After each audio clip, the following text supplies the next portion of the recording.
Jadi ini kepenginnya itu apa namanya dijelasin secara gamblang seperti itu, gimana sebenarnya proses kerja herbal, kemudian bagaimana sebaiknya kita apa namanya ya menyikapinya, kemudian bagaimana kita apa yang harus dilakukan dengan herbal ini.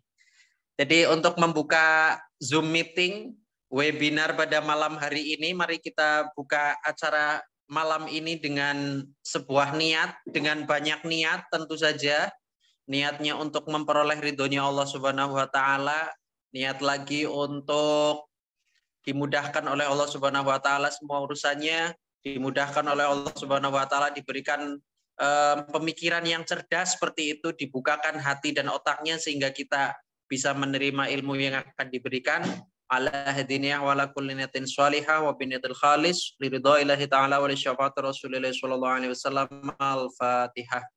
A'udzubillahi minasyaitonirrajim. Bismillahirrahmanirrahim. Alhamdulillahirabbil alamin arrahmanir rahim maliki yaumiddin. Iyyaka na'budu wa iyyaka nasta'in. Ihdinas shiratal mustaqim shiratal ladzina an'amta 'alaihim ghairil maghdubi 'alaihim waladdallin. Rabbighfirli wa liwalidayya wa lil mu'minin. Amin. Dan langsung saja tidak berlama-lama lagi sumonggo kepada Ibu Rina Sugiastari. Ini perkenalan dulu nggih, apa namanya ya istilahnya itu edifikasi. Bu Rina ini adalah seorang mompreneur, teman-teman Erdigo Affiliates dimanapun jenengan berada. Mompreneur di tengah kesibukannya sebagai ibu rumah tangga, beliau juga menjadi pebisnis seperti itu di salah satu bisnis jaringan seperti itu, bisnis berbasis jaringan syariah. Kemudian sekarang sudah mencapai pangkat tertinggi dan juga alhamdulillah beliau ini adalah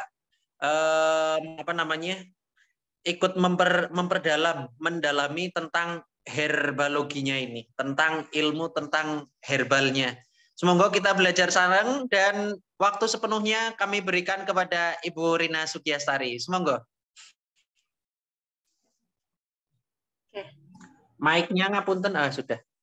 Sudah ya, Mas, kedengeran nggih? Sampun, nggih. Terima kasih Mas Ajis. Bismillahirrahmanirrahim. Assalamualaikum warahmatullahi wabarakatuh. Waalaikumsalam warahmatullahi wabarakatuh. Waalaikumsalam warahmatullahi wabarakatuh. Alhamdulillahirabbil alamin wassalatu wassalamu ala asrofil anbiya'i wal mursalin. Sebentar. Ada berita duka cita dari masjid. Bismillahirrahmanirrahim. Alhamdulillahirabbil alamin wassalatu wassalamu ala asrofil anbiya'i wal mursalin wa ala alihi wa ashabihi ajmain. Bismillahirrahmanirrahim. Rabbi shrahli sadri wa yassirli amri wa hlul 'uqdatam min lisani yafqahu qawli. Bismillahirrahmanirrahim. Raditu billahi robba wa bil islami dina wa bi Muhammadin nabiyya wa rasulah. Alhamdulillah, puji syukur kehadirat Allah Subhanahu wa taala yang telah memberikan saya kesempatan yang luar biasa, terutama pada malam hari ini nggih. Diberi kesempatan untuk bersilaturahim dengan keluarga Erdikma atas todongannya Mas Aziz nggih. Moga-moga Allah meridhoi apa yang menjadi niat kita semua untuk belajar nggih. Sebenarnya ini bukan masalah saya itu ahli atau bagaimana, hanya saya ingin berbagi apa yang sudah saya pahami gitu, dan berusaha terus berupaya untuk mengaplikasikannya terutama untuk diri saya pribadi, dan moga-moga sedikit yang saya pahami bisa bermanfaat untuk teman-teman semuanya dan menguatkan kita semuanya untuk menjadi manusia yang lebih bermanfaat, lebih peduli, lebih bahagia, kemudian juga lebih sehat, okay? Lahir dan batin. Oke. Untuk materi pada malam hari ini, alhamdulillah saya dikasih kesempatan untuk sharing tentang makna dari herbalogi dan apa aja sih yang terkait di dalamnya, ya. Mohon maaf sekali sebelumnya karena sebenarnya kapasitas saya sebenarnya masih jauh ya untuk disebut sebagai yang ahli gitu. Tapi moga-moga apa yang kami sampaikan ke depan nanti bisa membuka atau menambah wacana pemahaman buat teman-teman semuanya. Dan saya yakin teman-teman juga mungkin malah jauh lebih lebih memiliki kapasitas karena memang media sekarang itu sangat-sangat mudah untuk dicari aksesnya untuk belajar apapun asal ada kemauan untuk memperkaya atau meningkatkan kapasitas diri kita. Baik, yang pertama apa itu herbalogi itu sendiri ini saya ambil dari referensi yang memang menjadi pegangan kami untuk mengenalkan kepada saudara-saudara kami yang selama ini berkecimpung di usaha entrepreneur yang sedang kami geluti gitu. Jadi kita coba sederhanakan saja. Herbalogi merupakan ilmu pengobatan dengan menggunakan herba. Secara umum herba itu bukan hanya tanaman, tetapi juga ada binatang juga. Yang intinya adalah bisa kita dapatkan dengan mudah atau bisa kita lihat dengan mudah ada di sekeliling kita. Bahkan memang tidak bisa jauh dari kehidupan manusia sendiri, yaitu tanaman dan binatang yang sudah Allah atau Tuhan kita ciptakan berdampingan, nggak bisa lepas. Manusia tanpa tumbuhan dan binatang sepertinya juga kaku, tapi ternyata Allah dampingkan manusia dengan tumbuhan dan hewan itu sebenarnya juga banyak sekali manfaatnya kayak gitu. Kalau yang bisa kami petik salah satu yang merupakan menjadi pemahaman dan menjadi tolak ukur bagi kami, yaitu bagi yang Muslim ini bisa membuka referensi di Kitab Suci Al-Quran di surat Abasa ayat 24-32 bahwa di situ disampaikan hendaknya manusia memperhatikan makanannya karena kamilah yang telah mencurahkan air yang melimpah dari langit, yaitu berupa hujan, dan Allah turunkan hujan itu tanpa ada sesuatu yang sia-sia, karena dari hujan kemudian kami belah bumi dengan sebaik-baiknya, lalu kami tumbuhkan biji-bijian di bumi itu, anggur dan sayur-sayuran, zaitun dan kurma, kebun-kebun yang lebat dan buah-buahan serta rumput-rumputan untuk kesenanganmu dan untuk binatang-binatang ternakmu. Nah, ini luar biasa sekali. Jadi ibarat kata kalau saya menerjemahkan sederhananya seperti ini ya. Misalnya kita mengenal satu sarana kendaraan yang biasa kita pakai nih. Misalnya dari merek H gitu, baik motor maupun mobil kayak gitu, itu diciptakan oleh perusahaannya, itu bukan berarti hanya wujudnya kendaraan itu aja. Saya yakin pasti perusahaan tersebut juga menciptakan atau mengarahkan kita untuk menyiapkan atau memberikan treatment atau maintenance-nya itu sesuai dengan speknya, dengan spek dari jenis kendaraannya tadi. Misalnya jenis bahan bakarnya, misalnya olinya, misalnya spare part-nya harus yang speknya seperti ini kayak gitu. Begitu juga dengan pencipta kita, ya Allah, yaitu Allah Subhanahu wa taala yang telah menciptakan kita. Sudah pasti Allah itu dengan segala kasih sayangnya juga menyiapkan apa yang sebaiknya dipilih oleh kita untuk menjadi sarana untuk menjaga tubuh kita dengan sebaik-baiknya, sehingga kegiatan kita selama kita di dunia ini juga akan tersupport dengan sarana-sarana tadi, yaitu yang sudah pasti kita lagi bahas sekarang, yaitu semua yang terkait dengan tumbuh-tumbuhan dan binatang yang ada di sekitar kita, begitu. Herbalogi membawa pendekatan menyeluruh atau secara holistik, di mana tidak berfungsinya satu bagian tubuh menyebabkan ketidakseimbangan pada bagian lain. Nah, ini jelas sekali gitu, terkait dengan kenapa ilmu itu muncul gitu, karena memang hari ini banyak sekali kondisi tubuh kita, karena kalau melihat basicnya tadi sebenarnya Allah atau pencipta kita itu menginginkan kita itu ya hanya memilih yang aman ya untuk tubuh kita sesuai dengan karakteristik dari komponen-komponen yang ada di dalam tubuh kita, yaitu Allah itu menciptakan manusia itu terdiri dari triliunan sel tubuh, ya, triliunan loh, ratusan triliun mungkin ya, contoh aja kulit kita ini bisa terbentuk ngeket seperti ini ya. Kalau jenengan coba cupit pipi itu ya, pipi kita itu kok enggak apa ya, enggak keroak, enggak apa nih, enggak sobek, enggak apa kayak gitu. Itu karena memang sel-selnya kuat ya satu sama lain. Ini kan sel ya, bisa membentuk kulit, bisa membentuk rambut, bisa membentuk tulang dan sebagainya itu karena sel-selnya itu kuat kayak gitu ya.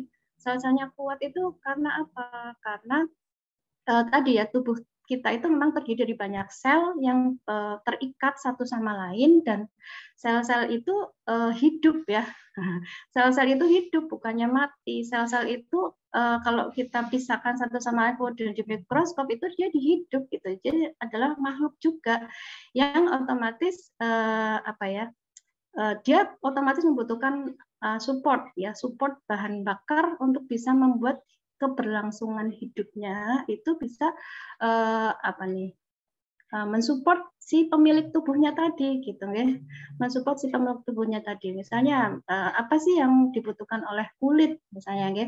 Kalau selama ini kita berikan sesuatu yang justru malah menyiksa kulit itu sendiri, yang notabene-nya itu bukan berasal dari alam atau enggak bersifat alami, otomatis nanti yang muncul adalah masalah. Ya. Ini masalah di kulit aja. Bagaimana dengan organ yang di dalam tubuh kita yang kita nggak bisa melihat langsung.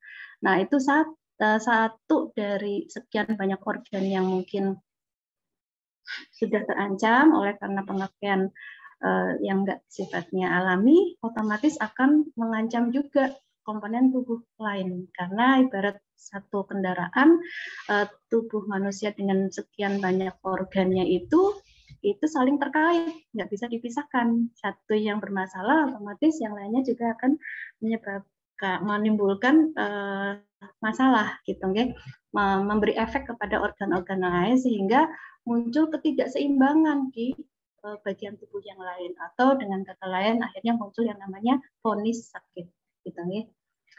Kemudian kita beralih ke prinsip ya, prinsip herbalogi tadi.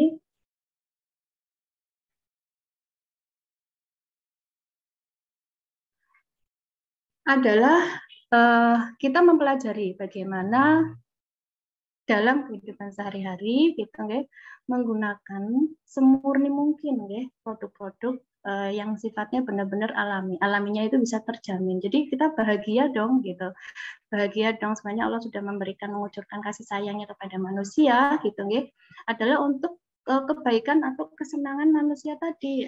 Kalau namanya sehat itu kesenangan atau bukan? Pasti kesenangan karena nanti kelak kita setelah mendapatkan efek dari pemilihan bahan-bahan yang sifatnya alami satu jenis dengan tubuh kita yang merupakan yang Allah ciptakan itu dari saripati tanah ya. Ada beberapa referensi dalil di kitab suci Al-Qur'an yang menyampaikan bahwa tubuh kita memang dibuat atau diciptakan Allah dari saripati tanah. Tanaman dan binatang ya itu sama-sama seperti kita, asal muasal kita yaitu alami. Jadi herbalogi mengajak kita itu seminim mungkin memasukkan atau memberikan asupan-asupan yang memang tidak satu jenis, yang tidak satu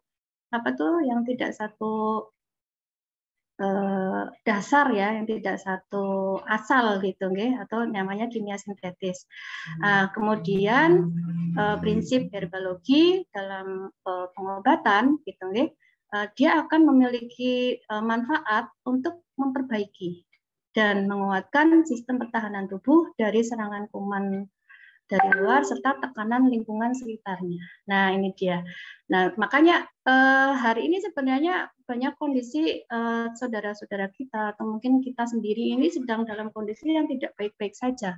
Coba yang mungkin sudah mulai merasakan ada masalah di dalam tubuhnya kayak gitu mungkin kita bisa flashback ya. Sebenarnya selama ini yang masuk ke dalam tubuh kita itu sesuatu yang boleh dibilang dibutuhkan oleh sel-sel tubuh kita atau bahkan sebaliknya mengancam keberlangsungan kehidupan sel-sel tubuh kita, yaitu semua yang berbahan kimia sintetis kayak gitu. bahan kimia sintetis kalau saya nyebut itu ya makanan-makanan KW ya, bukan bukan selayaknya ya, bukan makanan sebenarnya kalau kita sampaikan kayak gitu nggih. Nah, kemudian jadi penting ya bahwa di dalam ilmu herbologi ini akan mengembalikan pemahaman kita semuanya bagaimanapun tubuh kita itu wajib diberikan haknya sebaik-baiknya dengan tujuan adalah agar tubuh kita itu terjaga, ya. Sel-sel tubuh kita terjaga, hormon kita terjaga, emosi kita terjaga, otomatis nanti kesehatan kita pun, imunitas tubuh kita pun juga akan optimal kayak gitu, ya. Karena tidak ada atau minimnya ancaman-ancaman dari jenis-jenis asupan makanan dan lain sebagainya, asupan makanan, minuman dan lain sebagainya yang bisa melemahkan ya sedikit demi sedikit pertahanan imunitas kita atau mengurangi fungsi-fungsi dari organ-organ tubuh kita, yang salah satu fungsi organ tubuh kita kalau sudah terancam dia pasti akan mempengaruhi yang lainnya kayak gitu. Kemudian para herbalis sendiri juga menyatakan ya, secara umum bahwa kita melihat herbal itu yang ada di sekitar kita itu harus dengan pemahaman bahwa biarkanlah makanan menjadi obat dan obat menjadi makanan. Kalau kita definisikan obat itu yang selama ini kita pahami yaitu sesuatu yang menghilangkan rasa nyeri, sesuatu yang kita beli itu di fasilitas-fasilitas kesehatan atau sarana-sarana kesehatan yang sifatnya adalah kimia sintetis dan lain sebagainya, ya kayaknya kita nggak mungkin ya menjadikan misalnya obat-obatan yang bermerek itu sebagai cemilan atau makanan kita sehari-hari, gitu nggih. Nggak mungkin karena pasti akan teriak tubuh kita semakin teriak dan yang terjadi adalah overdosis. Tapi beda dengan herba atau sifatnya makanan alami berupa tanaman-tanaman atau binatang yang biasa kita konsumsi. Karena meskipun kita tidak sakit, makanan-makanan tersebut itu bisa kita konsumsi sehari-hari, walaupun dosisnya adalah dosis yang kecil atau dosis penjagaan ya, karena tadi sel-sel tubuh kita itu butuh makanan dan makanannya adalah yang satu jenis dengan kita, yang satu jenis dari alam kayak gitu, nggih. Dan jika kita mengalami gangguan kesehatan, maka tetap bisa memanfaatkan apa yang sudah kita makan, yang biasa kita rutin konsumsi, yang mungkin wujudnya sudah dalam wujud herbal atau obat-obat herbal terapi kayak gitu, dengan dosis yang tinggal dilipat gandakan saja kayak gitu. Dan itu otomatis dia akan menjadi penawar ya, menjadi penawar bagi masalah kesehatan kita. Bahkan biasanya reaksinya akan cepat karena tubuh kita itu sudah biasa diasupi hal tersebut gitu, ya. Sudah cocok nih, udah cincai ketemu lagi di dalam kayak gitu. Iya aku butuh kamu banyak, oke kayak gitu. Jadi cepat prosesnya gitu, ya. Beda kalau misalnya kalau selama ini yang masuk ke dalam tubuh kita nggak terkontrol. Nggak terkontrolnya itu apa aja ya, yang makanan-makanan kemasan, makanan-makanan yang berpengawet, penyedap, warna, pemanis, kemudian pengembang kayak gitu, itu biasa masuk ke dalam tubuh kita, maka ya siap-siap aja ya, kondisi akan jauh dari yang kita harapkan dan butuh ekstra makanan alami untuk bisa mengembalikan kesehatan dengan cepat kayak gitu, ya. Maksudnya tadi bahwa mengkonsumsi herbal sebagai makanan yang dapat menyempurnakan kebutuhan nutrisi harian tubuh. Tadi tubuh kita itu terdiri dari ratusan sel tubuh, ratusan triliun sel yang setiap hari itu butuh asupan sama seperti kita sendiri, kita diciptakan Allah dengan mulut itu adalah untuk memasukkan makanan. Makanan tadi itu akan diproses oleh sistem pencernaan kita akan diproses oleh sistem pencernaan kita, kemudian akan diserap oleh usus, dan kemudian berubah menjadi darah. Darah itulah yang menjadi makanan bagi seluruh organ tubuh kita, sel-sel di dalam tubuh kita. Oke, kebayang, kita bisa mengartikan, bisa membayangkan juga, bayang jika yang masuk itu lebih dominan adalah makanan-makanan bukan makanan alami, bukan herbal, makanan kimia sintetis, yaitu tidak akan menghasilkan darah yang berkualitas, tidak akan menghasilkan makanan yang berkualitas bagi organ tubuh kita. Rugi atau rugi? Rugi banget ya. Yang terjadi hari ini adalah karena manusia hari ini manusia itu sudah mulai sibuk nih, kemudian akhirnya muncul makanan-makanan praktis yang disiapkan oleh perusahaan-perusahaan yang melihat peluang tersebut, akhirnya seakan-akan kita boleh terus-terusan untuk mengkonsumsi. Padahal kalau diperhatikan ya sudah pasti nanti munculnya di belakang hari nih, you are what you eat. Kemudian tujuan penggunaan dari herbal. Herbal dikonsumsi itu jangan nunggu sakit ya. Tapi kita asumsikan cintailah makanan sehat gitu ya. Cintai asupan-asupan yang berkualitas, cintai asupan-asupan dan masukkan makanan-makanan yang tadi yang saya bilang itu satu jenis dengan asal kita sebagai manusia yang Allah ciptakan dari saripati tanah gitu. Tujuannya adalah tadi jika dirutinkan membantu penyembuhan kekuatan fitrah atau sistem imunitas. Ini buat teman-teman yang belum memahami. Jadi sehat dan sakit itu adalah tergantung pada seberapa kuat kekuatan fitrah pada tubuh kita. Jadi kekuatan fitrah itu sudah Allah titipkan pada setiap manusia sejak dilahirkan. Nah, ini kalau istilah sekarang itu disebut sebagai sistem imunitas tubuh. Nah, jadi kalau kekuatan fitrah tadi kita bisa terjemahkan itu ada, kalau kami mengenalnya dengan 4 unsur, yaitu spiritual, itu kurang lebih 50% perannya, kemudian ada emosi itu 20%, kemudian mental itu 20%, dan yang terakhir adalah faktor fisik itu hanya 10%.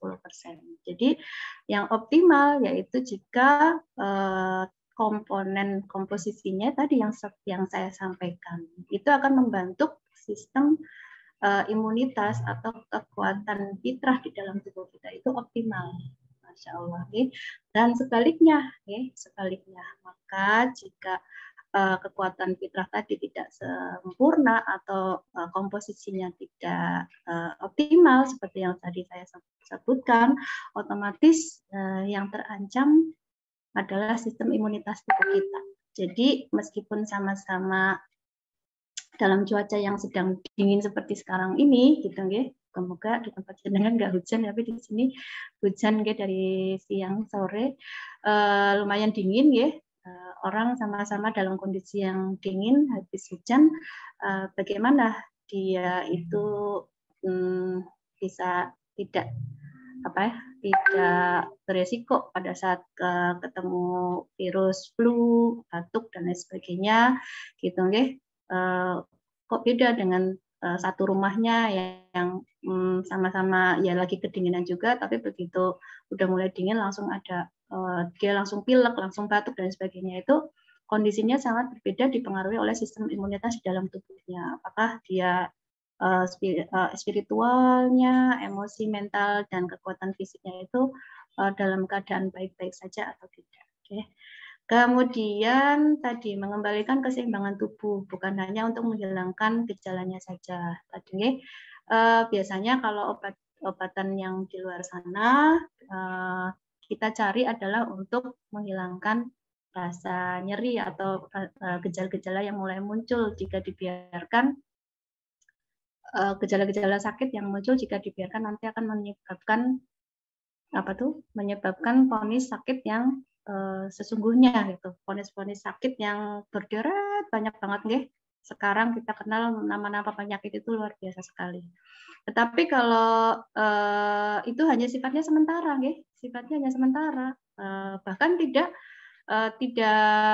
menyembuhkan, hanya menghilangkan gejalanya saja, rasa nyerinya itu dihilangkan saja selama tadi ya sarananya itu masih ada efeknya di dalam tubuh kita, gitu, tetapi berbeda jika kita membiasakan diri memenuhi asupan sel-sel tubuh kita yang jumlahnya banyak tadi dengan makanan-makanan yang sudah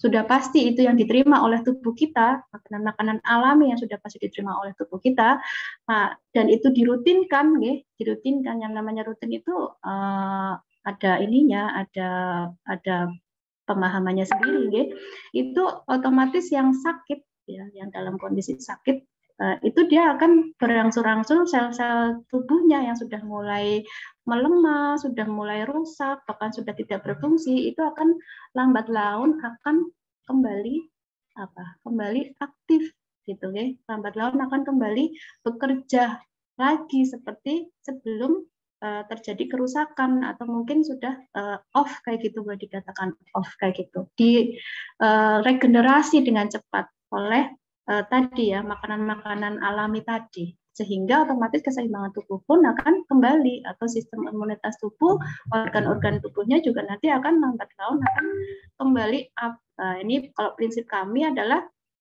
bagaimana di usia 65 ya, tetapi organ tubuh kita itu seperti usia 35, ini PR, ya. Padahal usia 65 itu tinggal berapa hari lagi, boleh dibilang.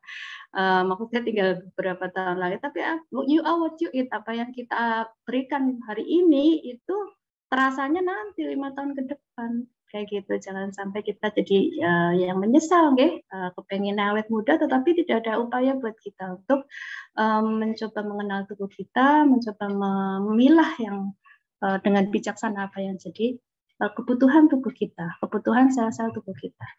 Mengatasi kekurangan zat makanan, vitamin, mineral, dan unsur penting yang diperlukan oleh tubuh. Nah, tadi karena kita, mungkin saya pun juga seperti itu, ada keterbatasan ilmu yang dulu saya pahami, gitu, sehingga banyak sekali deret penyakit kayak gitu yang muncul, begitu dibedah satu persatu ternyata pangkalnya itu karena tadi ya pilihan makanan yang saya senangi dari kecil itu ternyata nggak support untuk tadi ya, nggak support untuk kebutuhan tubuh dari unsur vitaminnya, mineralnya, dan lain sebagainya, begitu.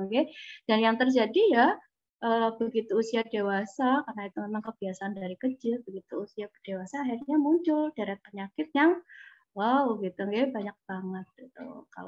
Kalau saya ceritakan ya sampai subuh nanti. Tapi alhamdulillah, karena berusaha untuk belajar dan capek juga dalam kondisi yang selalu tidak baik-baik saja. Akhirnya kami dipertemukan dengan ilmu yang luar biasa ini, dan ternyata coba mengenali apa yang menjadi kebutuhan tubuh, membatasi, mengalihkan kebiasaan yang salah gitu dengan kebiasaan yang lebih baik lagi, dan terus berusaha untuk lebih baik. Ternyata tubuh itu akhirnya memberi respon gitu, memberi respon bahwa Masya Allah, ternyata makin kesini makin berumur kok justru keinginan untuk semakin produktif itu malah mudah sekali, nggak kayak dulu. Kalau dulu produktifnya itu absen di rumah sakit gitu, kebalik gitu. Dan yang terakhir adalah mencegah munculnya penyakit-penyakit yang baru. Nah, ini sudah pasti, tadi bagaimana kalau saya terjemahkan Fiona usia 65 tapi organ tubuhnya seperti usia 35, artinya kita upaya kita untuk memberikan asupan terbaik bagi tubuh kita berupa makanan-makanan alami atau herbal tadi, otomatis tuh resiko-resiko penyakit yang sejatinya bisa muncul, atau mungkin ya dengan orang-orang saudara-saudara kita yang seumuran yang nggak mau tahu, tidak mau merubah apa yang menjadi asupannya di usia yang sama, pasti kondisinya akan beda. Nah, ini pilihan bagi kita semuanya. Kemudian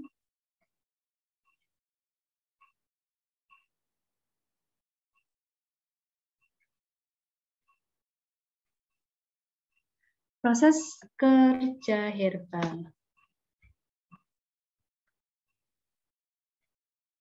Ini biasanya menjadi PR bagi kami ya, untuk berusaha memahamkan kepada saudara-saudara kita yang berpikir bahwa herbal itu lambat, herbal itu apa tadi, nggak ngaruh dan lain sebagainya. Sebenarnya kalau kita udah memahami tahap-tahapannya, kita malah justru bahagia ya. Kita ikhlas gitu. Kita kemudian mensyukuri ya, ternyata memang tadi nggih, banyak tahap yang akan dikerjakan oleh herbal tadi. Herbal itu akan mendeteksi kondisi di dalam tubuh kita terlebih dahulu. Kalau kita dulu mengenal misalnya sudah muncul rasa tidak nyaman di dalam tubuh, kita ke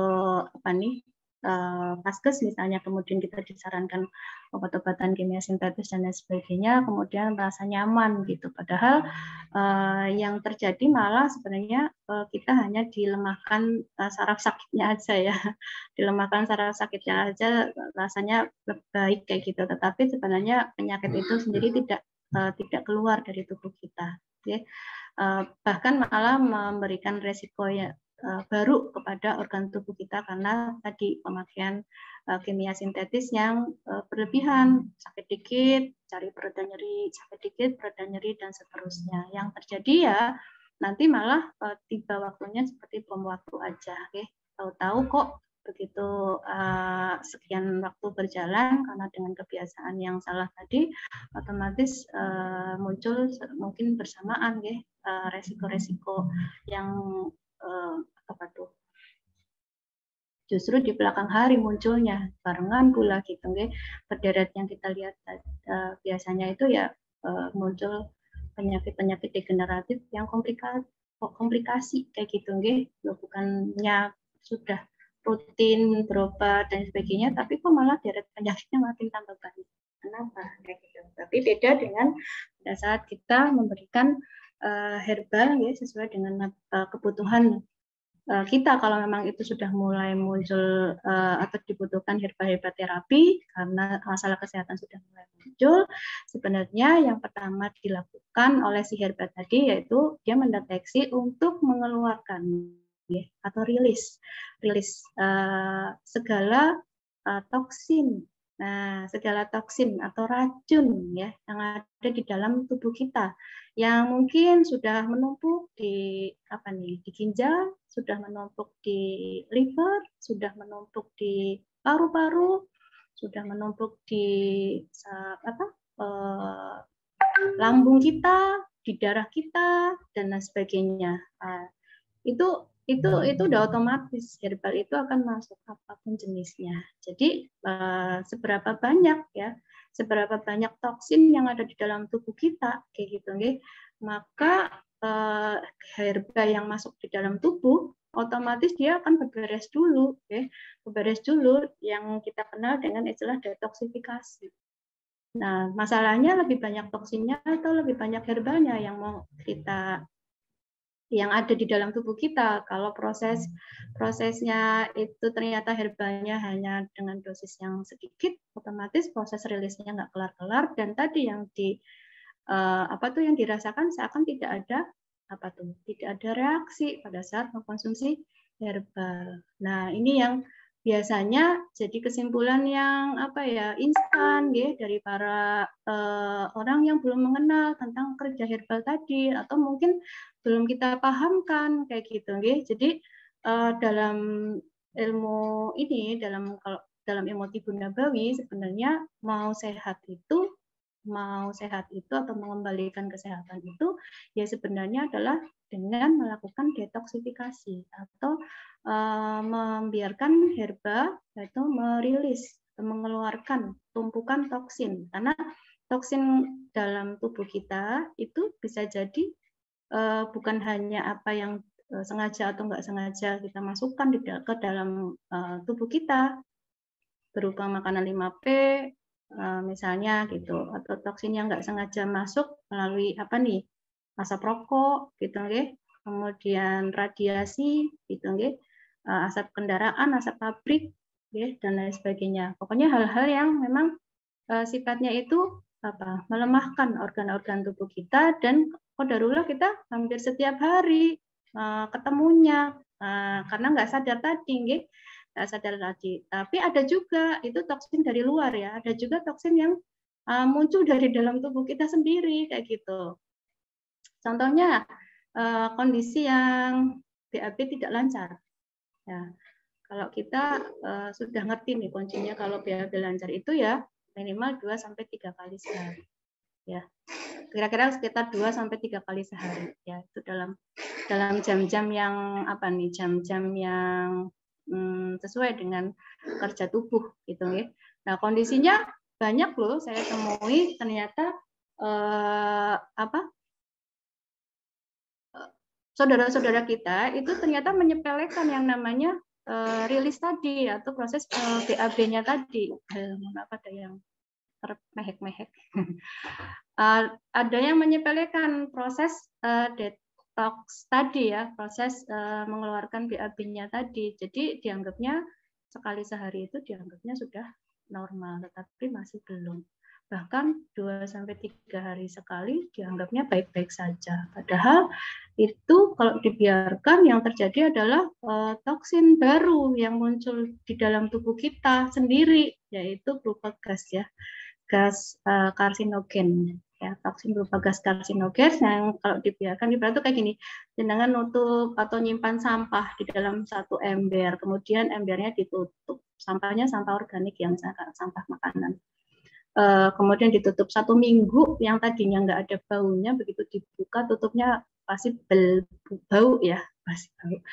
Nah, ya bisa dilihat juga itu misalnya kalau kita berdekatan dengan saudara yang dia berusaha dia tiba-tiba kentut buang gas kayak gitu. Baunya kok istimewa sekali ya, udah pasti tanyakan aja BAB-nya lancar atau enggak selama ini.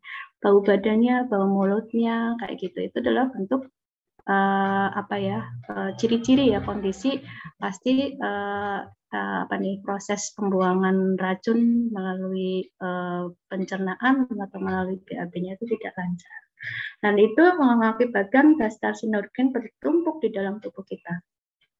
Yang kalau dibiarkan lama-lama dia akan masuk ke dalam darah kita, masuk ke dalam tulang kita, mengotori, menumpuk di dalam organ-organ penting di dalam tubuh kita. Nah, itu bertahun-tahun terjadi tanpa kita sadari. Otomatis rumah kita, tubuh kita itu ibarat rumah ya, makin lama makin kotor ya, makin lama makin kotor dan kita tidak mengenal proses detoksifikasi seumur hidup. Ya, ibarat jenengan itu menempati rumah, tapi bayangin aja kalau rumah disapu setiap hari dengan rumah yang disapunya hanya menjelang Lebaran, kira-kira wujud tubuhnya seperti apa?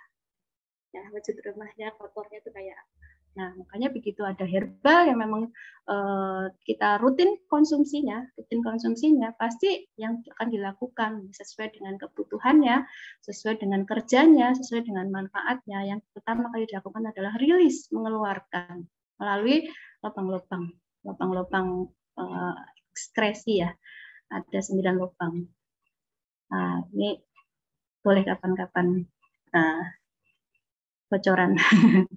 Sebenarnya mudah ya. Kemudian kerja yang kedua adalah rileks. Setelah tadi proses rilis tadi, ibarat kita setelah mengeluarkan, jangan pasti ngerasain ya habis BAK, BAB, pasti rasanya plong, gitu kan? Rasanya rileks ya, rasanya plong. Apalagi kalau rasa rileksnya itu kita dapatkan sebelum kita istirahat malam. Masya Allah ya, jarang loh orang yang bisa BAB gitu nih pada saat malam hari. Jarang sekali. Tapi kalau dia bisa sampai seperti itu, bukan dalam kategori diare ya, memang normalnya seperti itu, dia pasti menjelang tidurnya akan merasakan rileks ya, bersih itu insya Allah tubuhnya, insya Allah yang racun-racun itu sudah keluar, kotoran-kotoran sudah keluar, maka pada saat dia istirahat, herbal tadi dikonsumsi sebelum istirahat persis, itu dia akan bekerja ke tahap berikutnya, yaitu regenerasi sel yang baru. Ya. Jadi menggantikan dengan sel yang lama, maksudnya regenerasi sel. Jadi kita ya ibarat kayak mesin mobil, kalau dipakai terus setiap hari, kira-kira spare part-nya akan seperti apa kondisinya. Kalau mobil, motor ada spare part-nya ya, bisa dibeli lagi di bengkelnya. Tapi tubuh kita tidak ada, ya. Sel-sel tubuh kita itu tidak ada spare part-nya. Nah, apa yang terjadi jika kita racuni terus-menerus? Yang terjadi adalah tubuh kita, sel tubuh kita itu akan terjadi lambat proses regenerasi sel yang baru, ya. Bahkan kalau saya terjemahkan, ya, kita melakukan gerakan seperti ini saja, ribuan sel sudah mati. Menggerakkan seperti ini aja. Nah, apakah mendoan cukup untuk segera mengembalikan dalam waktu cepat? Tidak ya, tempenya mungkin bagus ya, tapi bagaimana dengan minyak jenuhnya, bagaimana dengan tepungnya. Nah, kita membutuhkan yang benar-benar murni ya, herbal-herbal yang murni tadi, begitu dia sudah selesai melakukan rilis ya, dengan periode tahap-tahap tertentu, okay.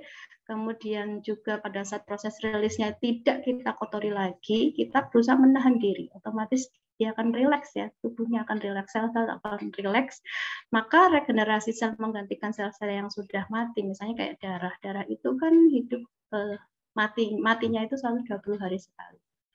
Apakah 120 hari itu kita memberikan asupan yang terbaik untuk meregenerasi sel darah merah yang berkualitas nantinya, sedang makanan kita masih seblak, dan sebagainya kayak gitu, okay? Maka yang terjadi prosesnya ya organ tubuh kita akan tekor, tidak mendapatkan makanan terbaik. Nah, kayaknya dianggap wajar, udah 30-40 tahun ke atas ya, akhirnya sakit-sakitan, wajar. Tapi beda yang terjadi, ini pengalaman dari tetangga saya depan rumah ya. Beliau usianya udah lebih 80 tahun.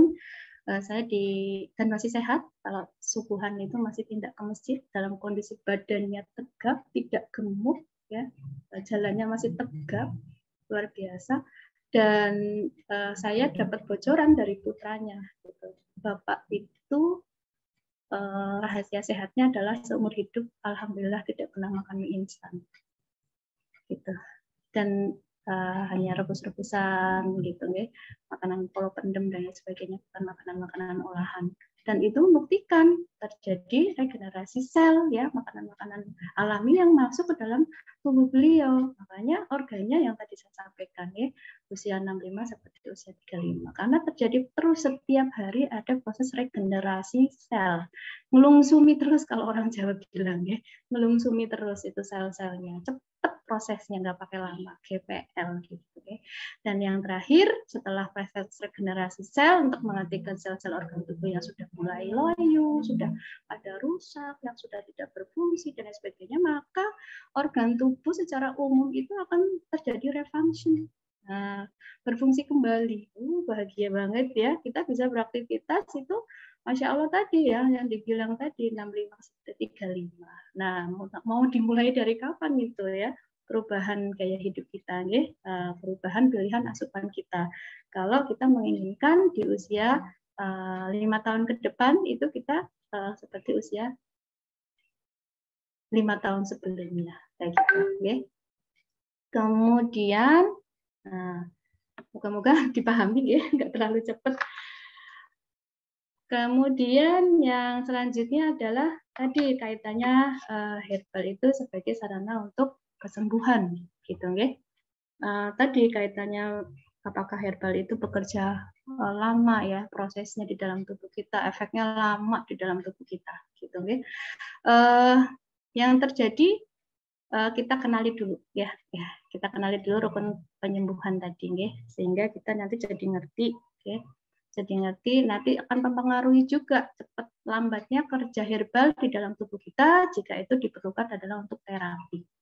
Yang pertama adalah tingkatkan yang namanya tawakal, keyakinan kita atau tingkat spiritual kita, pada Allah Subhanahu Wa Taala, kepada Pencipta kita, ya, dan keyakinan yang tinggi ya tanpa ada keraguan, gitu. Kalau dalam kitab suci Al-Quran itu disampaikan, di surat As-Surah ayat 80 bahwa Rasulullah menyampaikan jika aku sakit maka Allah lah yang menyembuhkan. Jadi memang sedang herbal itu itu ciptaannya siapa? Ciptaannya Allah, gitu ya, ciptaannya pemilik alam semesta, gitu ya.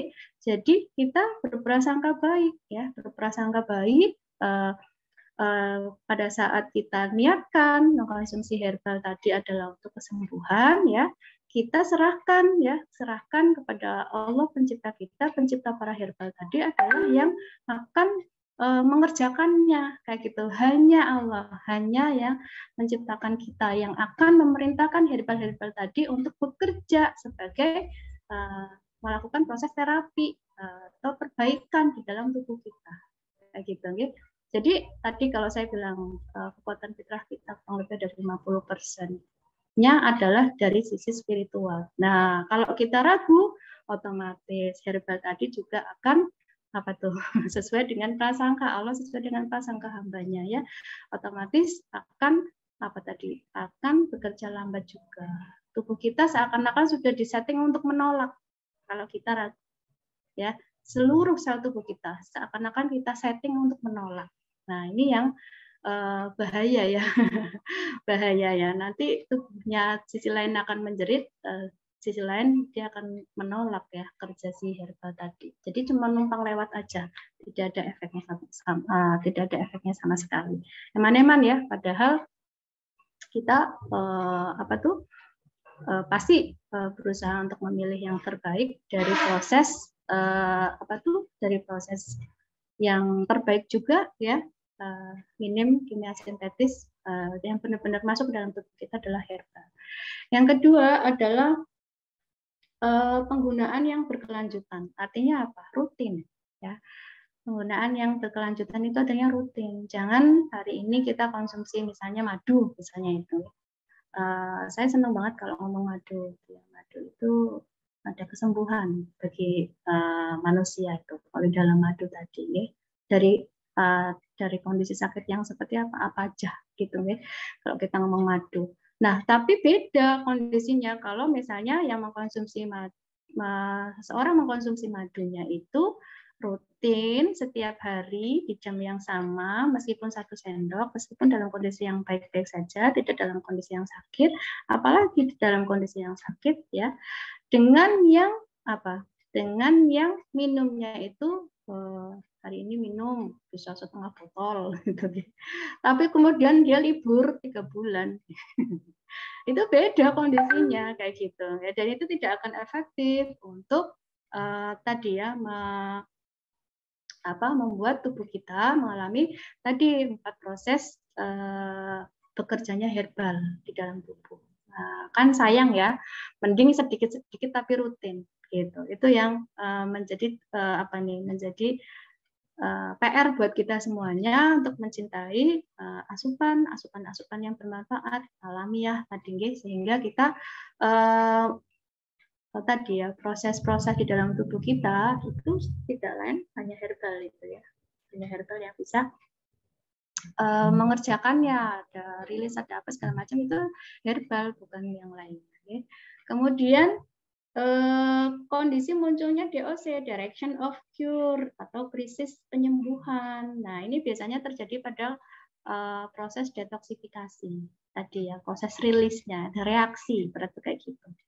Ada reaksi yang mungkin mengagetkan, kayak gitu, ya. Kalau misalnya terlalu mengganggu reaksinya, itu tinggal dikurangi saja, ya, dosisnya. Kemudian perbanyak air putih kalau terjadi proses DOC, gitu, ya. Bahkan proses DOC itu juga bisa muncul dalam bentuk seperti seakan-akan kita itu sedang mengalami kambuh penyakit, kayak gitu. Padahal secara cara kerja herbal sendiri, proses DOC itu adalah satu fase lebih dekat dengan kesembuhan sebenarnya, kayak gitu, nggih.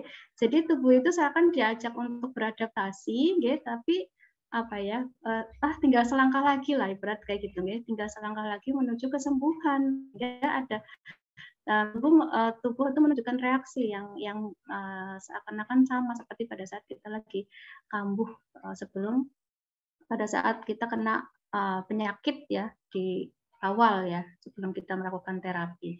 Tapi sebenarnya itu adalah proses tadi nggih, proses terjadinya kesembuhan yang sudah lebih dekat. Tinggal nanti mungkin biar tidak menjadi berat ya, ditanggung atau dirasakan oleh si pemilik tubuh tadi, ya tinggal boleh dikurangi dosisnya, boleh juga kemudian dibantu dengan konsumsi air putih yang banyak. Ini udah pasti ya, konsumsi air putih itu wajib ya. Kemudian perlunya dosis yang cukup ya. Jadi kalau misalnya orang dewasa kebutuhannya saya yakin sangat kalau cuma minum madu 1 sendok kecil itu kayaknya ya ora imbang gitu nggih, enggak seimbang gitu nggih. Juga pada saat terapi kayak gitu nggih, diikuti aja. Sepemahaman saya selama herbal tadi itu memang 100% itu alami, tidak ada campuran kimia sintetisnya, sebanyak-banyaknya kita mampu konsumsi, insya Allah itu aman, tidak ada yang namanya overdosis. Tapi harus disesuaikan dengan kebutuhannya kayak gitu, okay? Jangan eman-eman, ya, jangan eman-eman. Kayak misalnya saya pernah namanya tipes itu saya konsumsi yang namanya kurma ya, sari kurma kalau gitu. Sari kurma, tapi memang 100% itu memang murni ya, 100% murni sari kurma. Alhamdulillah tanpa harus diopnam, karena saya memang tidak mau diopnam, padahal harus diopnam. Saya mikirnya waktu itu anak-anak lagi tes ya, semesteran. Saya pilih di rumah aja, minumnya 1 botol sehari, dicampur dengan air hangat setiap jam itu kurmanya tadi. Alhamdulillah dalam waktu 7 hari itu bisa kondisi usus lambungnya itu luar biasa sekali, bahkan terjadi detoksifikasi di ginjal. Maksudnya DAP saya itu bening terus setiap harinya kayak gitu, malah jadi cepat seger ya. Itu yang tadi ya, kebutuhannya kita harus kenali kayak gitu guys. Selama itu bukan ibarat tidak ada yang namanya overdosis ya dalam makanan-makanan yang memang 100% alami tadi. Jadi kita nggak usah takut. Tetapi kalau berani mengkonsumsi dalam dosis yang banyak, insya Allah itu akan mempercepat proses rilis, mempercepat proses regenerasi dan lain sebagainya. Oke, sehingga nanti akan kembali ke sehat. Nah, kemudian aspek utama penggunaan herbal sebagai obat. Ya. Jadi sayangnya memang ada kondisi masyarakat itu yang menganggap herbal itu adalah dikonsumsi hanya pada saat sakit, ya. Padahal prinsip herbal kerja makanan-makanan alami itu adalah justru malah dicari ya, kalau yang memang paham tentang kebutuhan tubuh itu dicari, dikonsumsi secara rutin adalah untuk menjaga sehatnya. Jadi prinsip mencegah lebih baik daripada mengobati itu ya udah menjadi mindset ya, saudara-saudara kita yang mencintai produk-produk herbal kayak gitu. Oke, berusaha menjaga sekali tadi ya asupan-asupan yang sifatnya itu masih mengandung kimia sintetis ya. Kalau wujudnya makanan ya 5P ya, pengawet, pewarna, penyedap, pemanis, ya, pengembang. Itu pengembang ada di mana? Pengembang itu ada di makanan favoritnya orang Indonesia ya, kerupuk ya. Itu ternyata resikonya juga besar ya, resikonya juga besar. Tapi sehari-hari kita secara nggak sadar memasukkan hal tersebut ya. Maka yang namanya herbal itu jangan dicari pada saat kita lagi sakit. Justru kita rutinkan herbal itu adalah untuk tadi ya, untuk menjaga organ-organ tubuh kita, menjaga stamina kita, menjaga daya tahan tubuh kita, menjaga benteng imunitas gitu ya. Sehingga insya Allah resiko sakit yang mungkin dialami oleh saudara-saudara kita yang dengan pola tidak sehatnya itu sangat-sangat bisa kita hindari gitu ya. Kemudian asumsi bahwa usia tua itu sudah mulai berdiri sakitnya, kita menjadi orang yang berbeda gitu. Yang sekarang aja sakit-sakit degeneratif aja yang dulu dialami hanya para kesepuhan, sekarang sudah turun level ya, turun level usia nih, anak-anak muda, anak-anak masih usia produktif, kemudian anak-anak balita apa segala macam sudah banyak mengalami masalah-masalah degeneratif. Jadi salah salah asupan konsumsi makanannya ya. Jadi makanan-makanan yang berkemasan itu, makanan jajan-jajanan itu yang tujuannya orang tua adalah untuk menyenangkan, gawe anteng putrane, itu sebenarnya ancaman luar biasa ya pada saat dia harus dia sedang berproses untuk tumbuh kembangnya baik secara motorik, kecerdasan, akhlaknya, tapi ternyata secara nggak langsung terhambat oleh asupan-asupan yang kayaknya nggak apa-apa, dijual banyak kok, pada minum kok, pada makan dan sebagainya. Dan tiba-tiba kita nggak sedikit ya, sering banyak dengar kasus anak-anak dalam kondisi PR kesehatannya. Kemudian aspek utama untuk penggunaan herbal sebagai obat itu sendiri adalah pada sisi keberkhasiatannya, yaitu okay. Jadi ini ditentukan ya, herbal itu juga harus diproses dengan dengan pilihan yang beda-beda kayak gitu okay. Antara misalnya nih herbal-herbal yang berupa daun-daunan kayak gitu okay. Bagaimana tingkat keberkhasiatannya? Meskipun itu satu jenis, tapi kalau diambil dari diambil dari tanah yang mengandung merkuri tinggi atau logam berat yang tinggi dibanding diambil atau ditanam di tanah yang masih super subur, unsur haranya tinggi, itu manfaatnya juga beda. Efeknya ke tubuh kita akan beda. Bahkan sampai yang sedikit saya pahami, kalau misalnya waktu pemetikannya, misalnya kayak gitu, yang dipetik pagi hari sama yang dipetik setelah mendapatkan asupan sinar matahari, ya terjadi proses fotosintesis, yaitu berarti kita ngambilnya di sore hari, juga khasiatnya beda. Nah ini kita ada di pilihan yang mana nih, mau memilih yang mana. Kalau kita mau mempelajari hal tersebut, sama-sama misalnya apa sih kangkung misalnya kayak gitu ya sebagai makanan sehari-hari, atau misalnya kayak herbal tanaman misalnya kayak yang pegagan kayak gitu ya, dipetiknya pagi atau sore ya kayak gitu, itu udah sangat beda. Itu sangat mempengaruhi keberkhasiatan dari si herbal tadi. Jadi begitu dalam ya ilmu herbal tadi, apalagi kaitan dengan pengobatan ya harus kita pelajari, makin dipelajari makin asik ya, sehingga nanti kita jadi semakin yakin terhadap herbal ya, semakin juga akan merasakan manfaatnya. Kemudian yang kedua adalah cara mengkonsumsinya ya. Konsumsi misalnya ada kondisi herbal yang sudah dikemas ya, dengan misalnya ada yang sudah diekstraksi ya, sudah diekstraksi kemudian dikemas menjadi kapsul atau dikemas dicampur dengan madu atau dicampur menjadi minuman kesehatan misalnya dan lain sebagainya. Itu cara konsumsinya kan beda-beda, antara yang kapsul, antara yang madu, antara yang misalnya minuman saset, tapi memang minuman saset yang unsurnya itu di dalamnya benar-benar terjamin alamiah, gitu, tidak ada bahan pengawet yang kimia sintetis dan lain sebagainya. Itu juga akan mempengaruhi ya, aspek mempengaruhi cara kerjanya sebagai obat. Yang ketiga adalah cara tindakannya.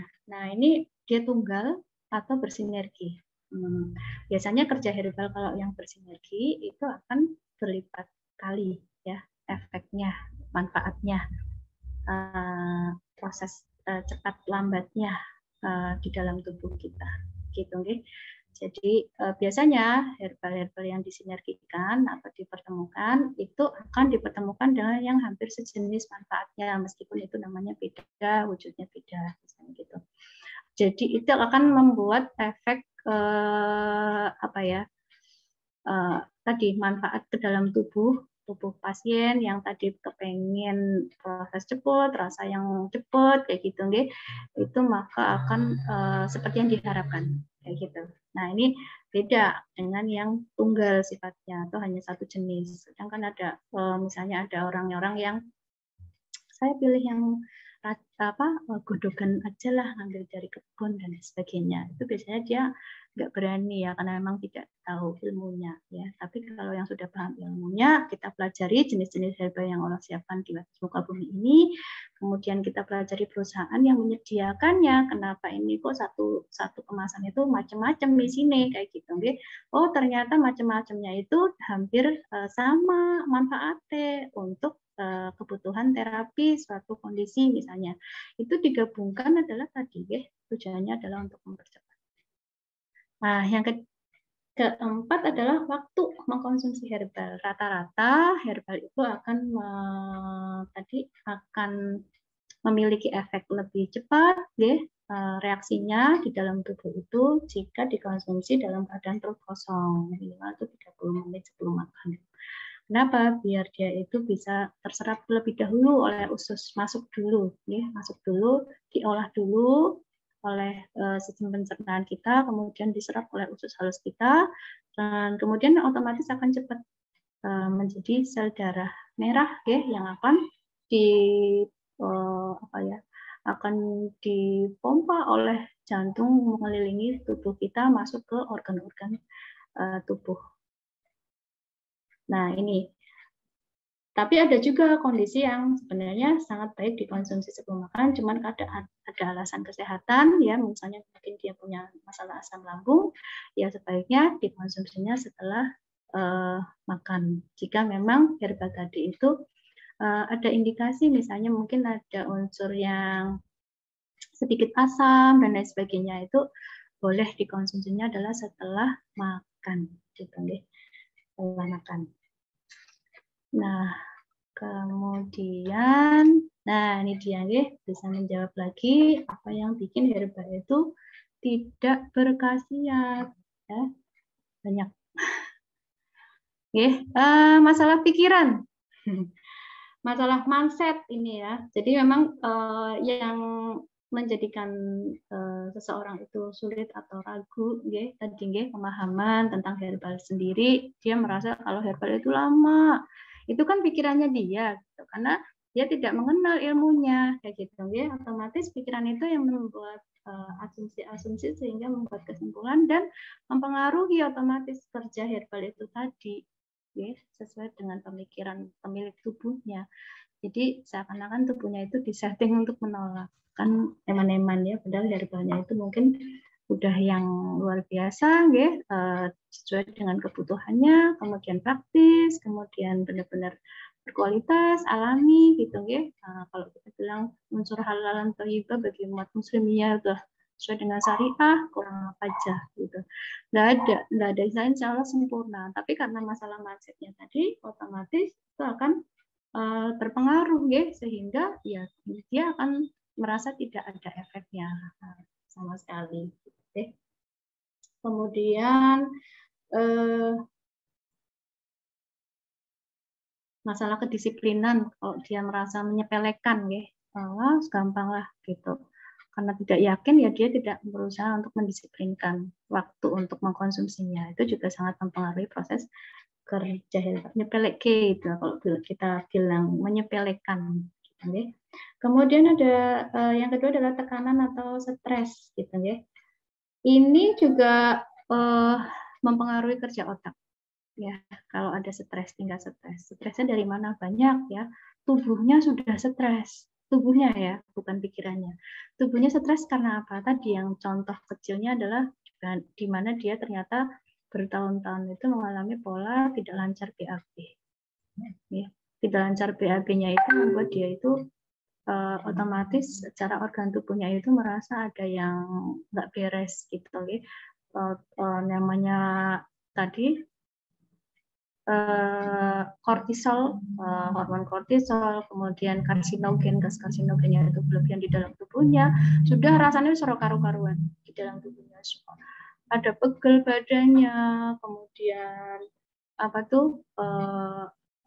rasanya nggak enak, perutnya begah dan lain sebagainya. Itu sinyal tubuh sudah merasakan tingkat stres, otomatis berpengaruh pada kerja otak ya.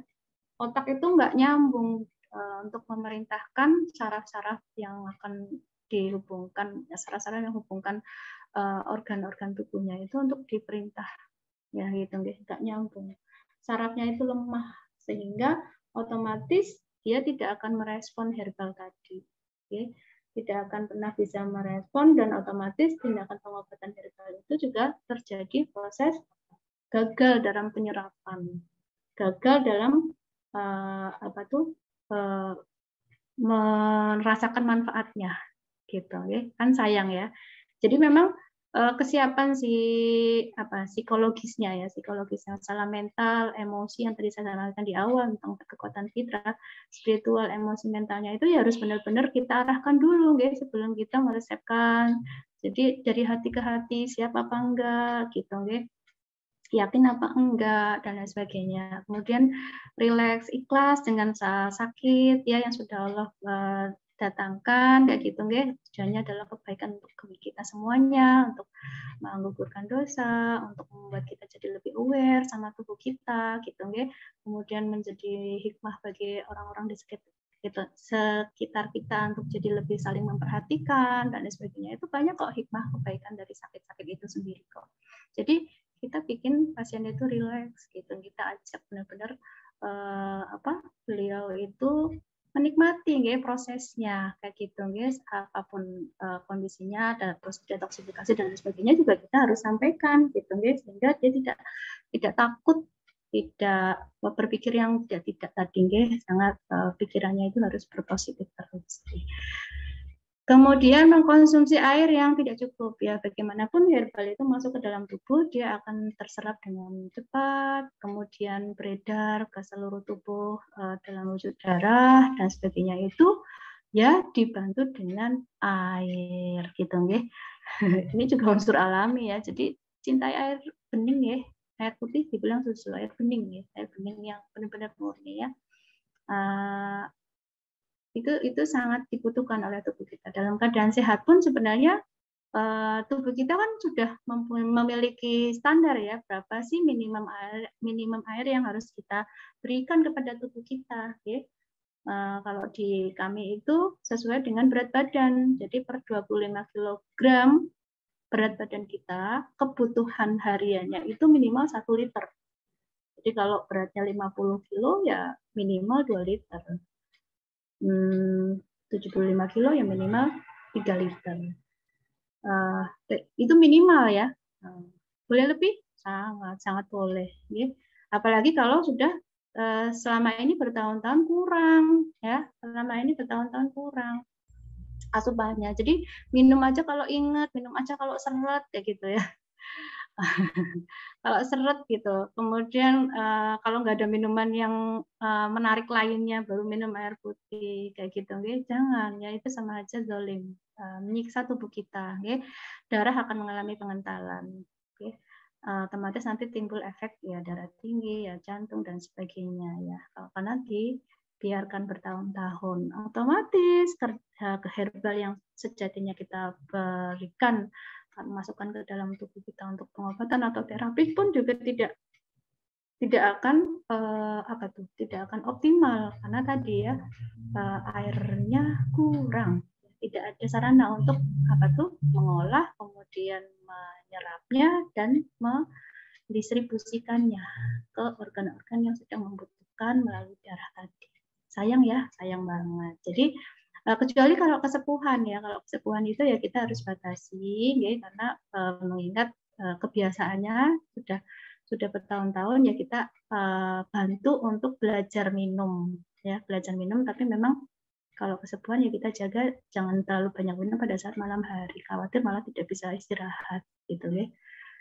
Kemudian cara melatih untuk minum ya sebenarnya banyak ya caranya. Kalau misalnya kami sebagai seorang muslim, saya berusaha mengingatkan kepada teman-teman itu dengan cara siapkan air bening ya dalam 2 gelas ya, konsumsi 2 gelas itu setiap waktu sholat kita. Jadi konsumsi satu gelas sebelum sholat, 1 gelas lagi setelah sholat ya. Kalau kita sholat wajibnya kan 5 kali sehari, jadi minimal itu 10 gelas itu sudah kita dapat. Tapi jangan gelas itu ya, gelas yang mini-mini, kecil-kecil kayak gitu jangan ya. Gelas yang misalnya 200-250 ml itu udah insya Allah udah cara melatih yang efektif dan efisien ya, nanti bisa ditambah lagi gitu ya, atau kita ukur dengan biasakan menyiapkan air putih kita sesuai dengan kebutuhan tubuh ya, melalui tumbler ya, tumbler yang 2 liter kayak gitu. Misalnya butuhnya sekitar 3 liter, berarti kita harus refill setelah habis 2 liter, kita refill 1 liter lagi minimal kayak gitu nih. Itu adalah cara kita untuk melatih. Kalau awalnya itu bolak-balik ke belakang, alhamdulillah ya, berarti air tadi sudah sangat membantu ginjal untuk mengeluarkan toksin ya, melalui urinari yang selama ini tertunda. Jadi itu proses awalnya aja. Jadi proses awal saja, nanti kalau sudah terbiasa maka tadi akan tidak akan bolak-balik ke belakang lagi ya, tapi selama ke belakangnya itu masih di rumah sendiri, insya Allah tidak memerlukan ini koin ya. Jadi nikmati aja prosesnya. Sebelum minum itu dilarang ya. Sebelum minum itu dilarang. Banyak saudara kita yang mengalami itu. Kemudian selanjutnya adalah penggunaan yang tidak berkelanjutan. Tadi yang saya sampaikan ya sedikit bahwa yang biasa minum madu rutin meskipun 1 sendok setiap hari dengan yang minumnya sekarang setengah botol, kemudian 3 bulan lagi baru minum, itu beda kondisinya ya. Apalagi kalau dalam kondisi yang dibutuhkan sedang dalam terapi. Sekarang lagi terapi 2 hari 3 hari udah enakan terus diberhentikan. Nah, padahal kerja herbal tadi kan ada 4 tahap ya. Bisa jadi enaknya itu baru sampai proses rileks. Ya, belum sampai regenerasi sel, apalagi refunction organ tubuh, kan sayang. Ya. Padahal sangat besar kemungkinannya herbal tadi benar-benar bisa mengembalikan fungsi organ tubuh kita, meskipun tidak 100%, tetapi tidak semakin rusak, gitu. Ya. Ini yang kenapa penting ya buat kita untuk bisa mengkonsumsinya setiap hari dan aman kalau herbal itu tidak ada efek sampingnya, beda dengan obat-obatan kimia sintetis. Maka penggunaan yang berkelanjutan itu penting buat si penderita atau terapi untuk teman-teman atau saudara kita yang sedang membutuhkan. Yang selanjutnya adalah pengikatan dan pembuangan. Nah, ini biasanya disampaikan kaitannya apa? Jika kita berusaha untuk dalam tahap terapi, tetapi masih bercampur dengan pengobatan yang kimia sintetis, ya. Itu gimana masih minum obat dokter? Ya kalau saya bilang sih eman-eman, ya akhirnya jadi herbal tadi cuman kerjanya rilis terus, nggak sampai ke sumber penyakitnya. Rilis apa? Rilis obat kimia sintetisnya gitu, nggih. Bukan rilis toksin yang menyebabkan sakit ya. Rilis toksin pada organ-organ tubuh yang sudah mulai mengalami penumpukan racun yang melemahkan organ sehingga kita divonis sakit. Nah, dia cuma rilis kimia sintetisnya yang masih berbarengan tadi, walaupun konsumsinya itu dijeda herbal sebelum makan, kimianya setelah makan. Jadi ini pilihan. Nah, ditanyakan dulu seberapa kuat siapnya seorang pasien itu untuk mengkonsumsi herbal. Nanti misalnya dia masih ini masih hatinya itu masih belum bisa lepas ya, diarahkan nggak apa-apa sebelum dan sesudah makan. Nanti sedikit demi sedikit dia mengurangi ya dosis dari obat-obatan kimianya yang tadinya 3 kali sehari jadi 2 kali sehari, kemudian jadi sekali sehari, bahkan bisa dilepaskan sama sekali. Itu adalah proses untuk membangun kepercayaan beliau ya, daripada yang optimal masuknya hanya kimia sintetis. Nah, kemudian dosisnya tidak cukup. Itu tadi misalnya kalau butuh terapi yang dalam bentuk kapsul, kalau untuk penjagaan 3 kali 1 support ya. Tetapi pada saat terapi jangan ragu, berikan aja dengan dosis yang dilipat gandakan, misalnya 3 kali 3. Gitu nggih, dalam wujud kapsul selama kapsulnya itu memang murni nggih, tidak ada yang unsur kimia sintetisnya sama sekali. Atau mungkin dalam wujud sendok madu dan lain sebagainya itu bisa ditambahkan saja, okay. Tapi kalau kurang ya nanti efeknya akan lambat ya proses kerjanya tadi. Nah, ini kita harus pahamkan di awal selama yang kita referensikan itu benar-benar murni alami, kita jangan pernah ragu menyampaikan kepada mitra kita, pasien kita itu untuk mengkonsumsinya dengan dosis yang cukup, makin banyak makin cepat loh prosesnya kayak gitu kan, nggak ada yang bahagia gitu lama-lama dengan sakit. Yang tadi saya sampaikan, pada saat saya tipes saya minum sari kurma sehari 1 botol selama sehari, itu setiap jamnya itu diseduh dengan air putih, ternyata efeknya cepat sekali dan alhamdulillah tidak kambuh-kambuhan ya. Tapi kalau saya dengar yang lainnya, kalau sudah sekali kena tipes ya pasti akan bisa kambuh lagi. Ya, moga-moga bisa dipahami ya teman-teman. Nah, karena ini yang sering jadi pertanyaan ya, atau apa stigma negatif dari herbal itu sendiri. Bismillah.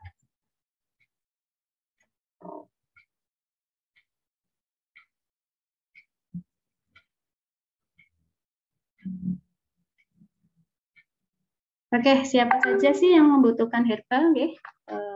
Kita bantu orang-orang yang membutuhkan herbal. Adalah orang yang badannya kurus ya. Bahagia sih kurus, tapi kalau pakai banget ya kita pertanyakan, jangan-jangan ada kondisi gangguan pada sistem pencernaannya, gangguan pada organ-organnya, sehingga terutama pencernaan sehingga bisa jadi makanan-makanan yang selama ini beliau konsumsi itu malah tidak terserap. Ya, jadi tadi yang diperlukan awalnya bisa jadi detoksifikasi selama kondisinya stabil tapi dalam kondisinya yang lemah itu sebenarnya proses detoksifikasi atau herbal-herbal yang bisa untuk mendetoks. Dalam mendetoks itu proses rilisnya itu lebih terlihat gitu ya, lebih nyata kayak gitu. Sebaiknya kita belum resepkan terlebih dahulu gitu nih. Tapi berikan makanan-makanan untuk membangun memberikan nutrisi untuk membangun stamina-nya terlebih dahulu. Insya Allah herbal tadi dengan proses yang kalau kami cairkan ya atau campur dengan air putih, kita seduh dengan air hangat, itu akan membuat sistem pencernaan akan menyerapnya dengan lebih mudah, lebih cepat gitu. Kemudian kondisi orang yang sudah sepuh atau sudah tua ya, organ-organ tubuhnya sudah melemah ya, giginya sudah habis gitu itu bukan berarti kita nggak ngasih makan ya, maksudnya dikasihnya bubur tok gitu kan biar ditelan langsung gitu. Ya kita harus berikan herbal yang sama ya kebutuhannya, meskipun sudah sepuh ya kebutuhannya yang namanya enzim, yang namanya protein dan sebagainya itu tetap harus kita berikan. Cuman insya Allah dalam produk-produk herbal yang selama ini sudah rilis di pasaran itu asal 100% itu alami ya, sinerginya itu sudah luar biasa sekali. Kita kenali isinya seperti apa, nanti akan mempermudah beliau untuk mendapat asupan terbaik ya, sempurna, lengkap ya, tanpa harus bersusah payah dalam mencernanya, susah payah dalam mengunyahnya dan lain sebagainya ya. Jadi kesepuhan juga tetap harus kita support ya, apalagi orang tua itu adalah orang yang sungguh luar biasa ya, memperhatikan kita pada saat kita masih kecil sampai kita bisa mandiri. Maka sebaliknya di usia beliau yang sudah butuh perhatian, kita pun juga harus berani memberikan asupan terbaik untuk orang tua kita. Tetapi yang namanya baik itu bukan berarti yang penghilang rasa nyeri saja, tetapi adalah makanan-makanan yang bisa diterima oleh organ-organ tubuh beliau atau organ-organ tubuh manusia, yaitu makanan yang sehat, yang alami, yang halal kayak gitu insya Allah menjadi sarana kita untuk berbakti kepada orang tua kita Yang terakhir adalah anak-anak ya, anak-anak ini kita kenalkan ya, jangan dikit-dikit makanan-makanan kimia sintetis ya, jangan dikit-dikit nutrisi-nutrisi yang kimia sintetis, bahkan susu-susu kemasan pun itu juga sebenarnya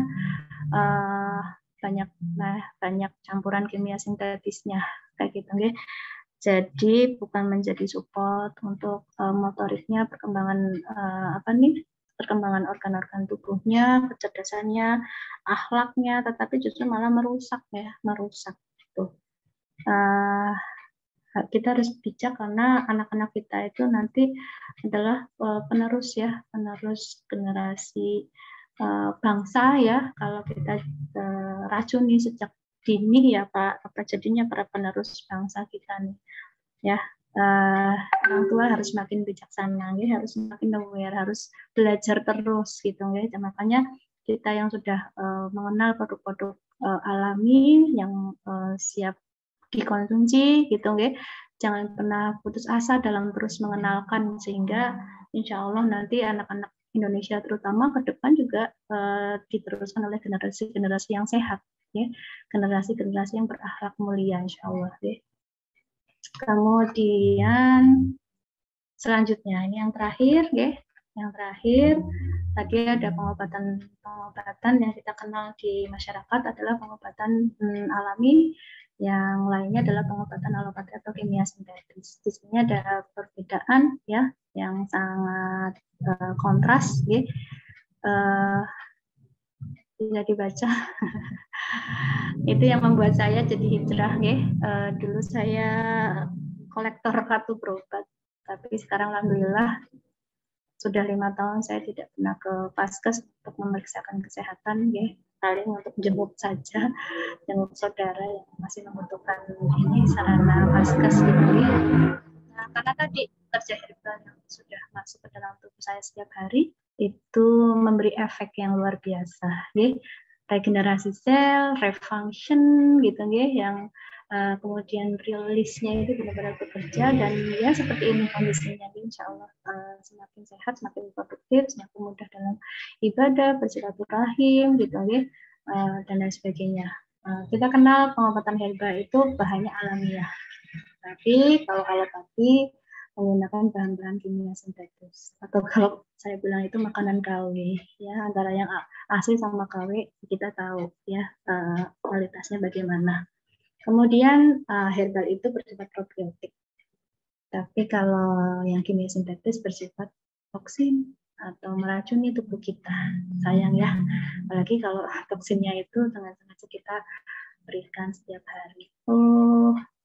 Obat sakit kepala kok buat cemilan, karena dikit-dikit sakit kepala. Saya suka sakit kepala, suka ya, terusin aja gitu. Terus akhirnya pilihannya adalah obat-obatan sakit kepala yang ada di warung-warung. Jangan salah, kemarin juga saya dapat dapat ilmu lagi, ternyata obat-obatan obat flu seperti itu juga sangat beresiko ya. Obat flu kimia sintetis beresiko pada ini kerasnya pembuluh darah ya. Kerasnya, keras, kaku, getas kayak gitu pembuluh darah, otomatis kedepannya kalau dibiarkan ya bisa pecah gitu ya. Padahal dari sarana untuk meredakan flu misalnya dalam kondisi yang lagi dingin seperti sekarang. Kemudian pengobatan herbal otomatis dia akan sangat support untuk meningkatkan imunitas tubuh. Tapi kalau yang kimia sintetis sudah pasti ya, semakin teracuni fungsi ginjal, fungsi lever, kalau ketemu yang kimia sintetis otomatis dia tidak akan optimal fungsinya ya, semakin menurun otomatis imunitas tubuh, benteng imunitas tubuh kita juga akan menurun. Kemudian causative treatment, mengobati langsung kepada sumber penyakit, penyebabnya gitu ya. Tapi kalau kimia sintetis mengobati gejalanya. Tadi menghilangkan rasa nyeri aja, di luar aja yang kita yang mendapat efek dari pengobatan kimia sintetis ya, rasanya nyaman, tapi sebenarnya tidak menyelesaikan masalah sumber penyakitnya tadi, tidak membuang, otomatis bisa kambuh lagi. Minum obat sebentar, enakan, nggak lama kambuh lagi. Yang terjadi seperti itu ya. Tapi kalau herbal tadi ada 4 tahap-tahapan dari kerja herbal tadi, kita harus pahami ya, kita harus hafalkan gitu ya. Nanti lama-lama ya refunction gitu ya. Kemudian muncul DOC ya, tadi ya ada efek seperti detoksifikasinya itu seakan-akan seperti muncul penyakit yang seperti kambuh, tapi sebenarnya itu adalah proses rilis ya, proses gejala mau sehat insya Allah gitu, okay?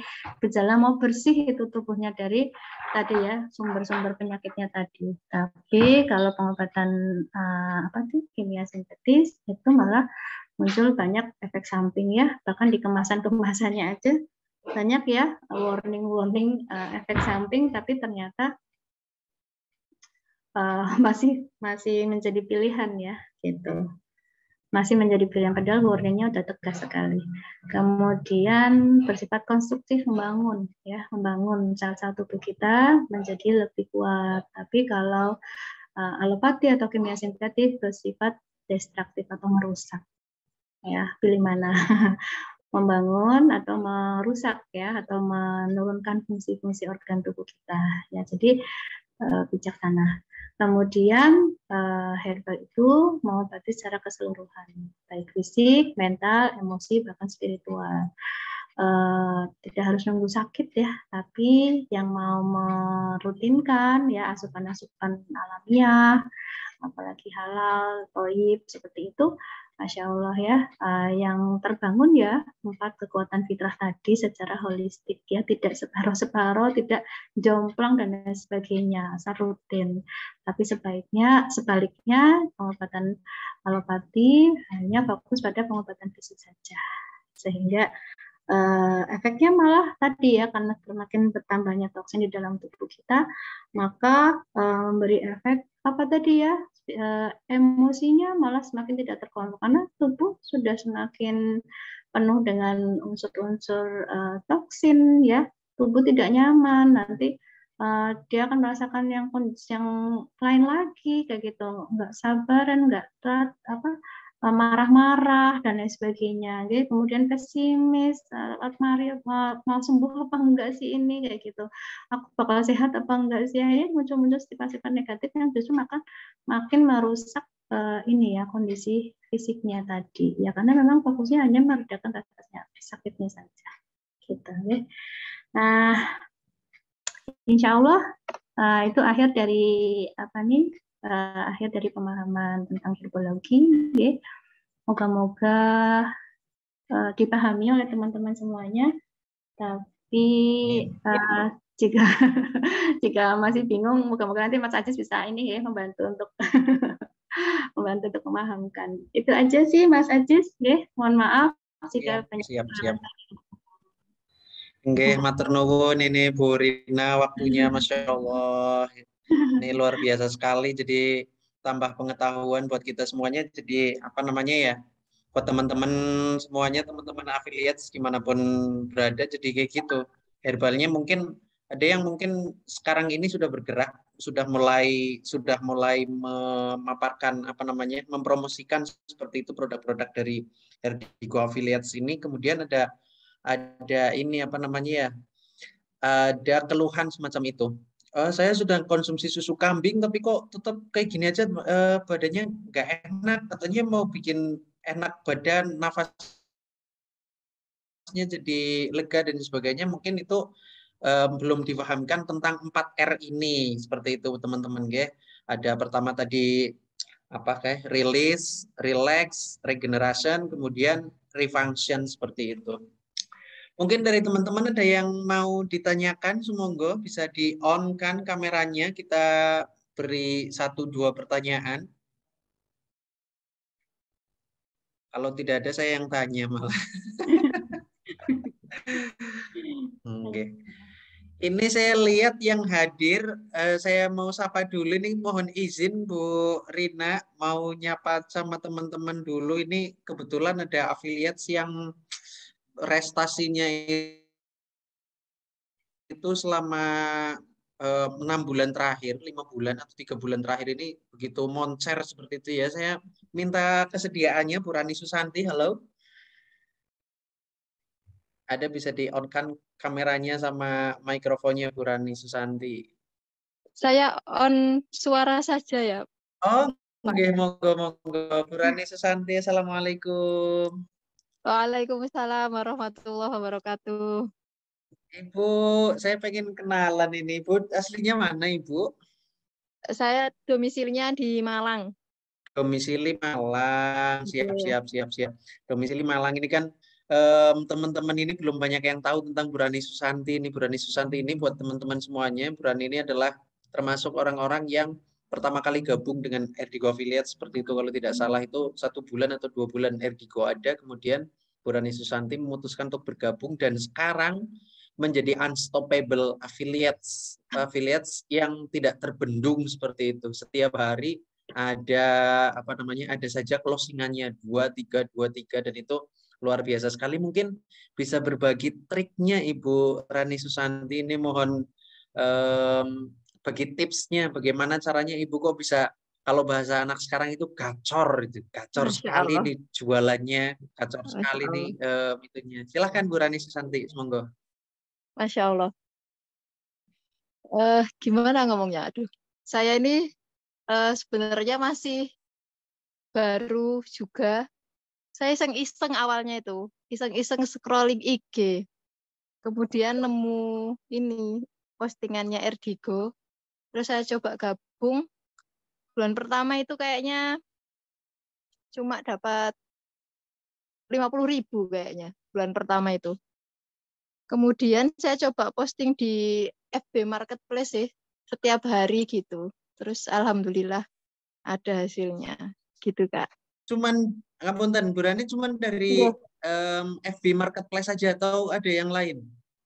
Iya, sementara di FB Marketplace aja, Kak. Oh, Cuma Masya Allah. postingannya setiap hari itu ada sekitar banyak kota di seluruh Jawa gitu setiap hari. Jadi setiap hari Ibu ngatur tempatnya itu diganti-ganti atau gimana Ibu Rani?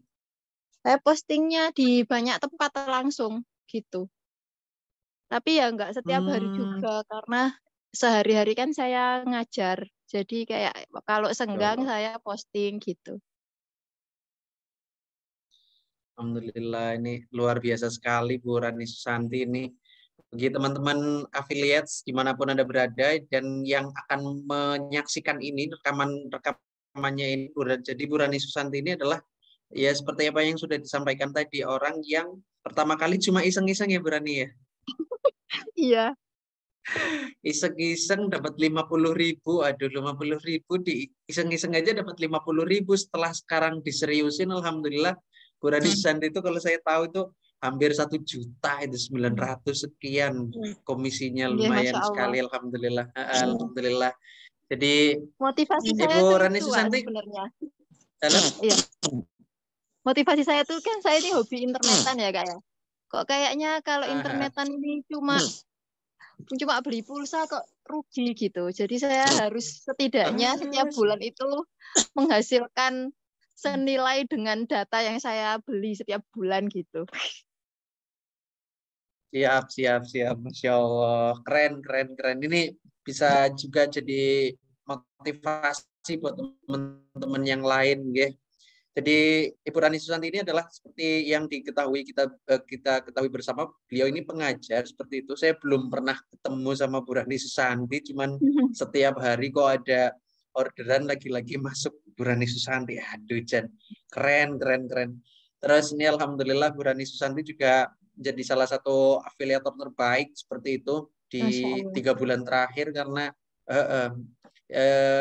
prestasinya itu tidak pernah setiap hari tidak closing seperti itu di tengah kesibukannya menjadi seorang pengajar seperti itu. Maka dari itu saya mengajak semuanya afiliator dimanapun Anda berada, jangan jadikan kesibukan itu sebagai penghalang untuk kita bergerak. Ibu Rani Susanti ini contohnya waktunya biasanya kalau mengajar itu dari jam berapa sampai jam berapa, Ibu? Biasanya itu pagi, dari berangkat ke sekolah itu jam 6.45, pulang itu setengah 4. 6.45. Masya Allah, hampir 6.45, jam 7 sampai jam 4, 9 jam.